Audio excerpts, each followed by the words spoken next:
Okay, we are still in 4.1. This is the next example or next concept in 4.1, and as we saw before, there are going to be some different ways that we convert angles, and bearing measure is one of those ways.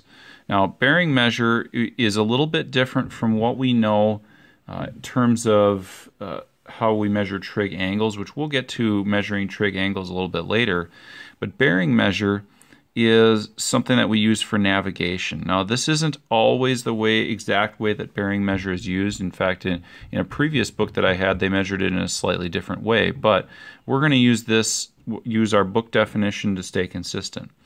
Now, here's what it is. It's the angle of the line of travel measured clockwise from due north.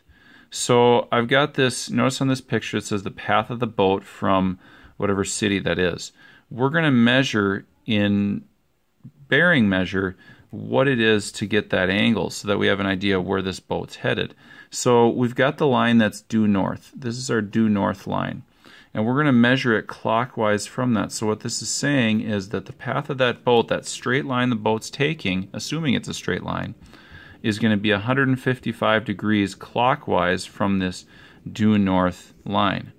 So when we go over here, just kind of figuring out or getting used to what that means on the compass, we want to know then what is the bearing measure of exactly west-northwest. And so on this right here, I see west-northwest is this line right here.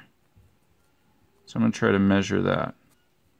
Now if I measure that, I got to keep in mind that I'm going from due north, and I'm going to go clockwise if we're talking bearing measure.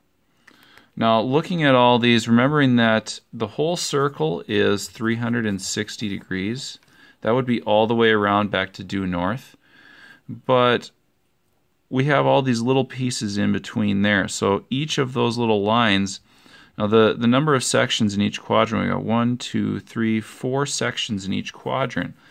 And so if we measure, if we take 4 from each quadrant, there are 16 of them total, little sections that we're doing. If we take those, then and we divide that by 16, we get that each of those little sections is 22.5 degrees.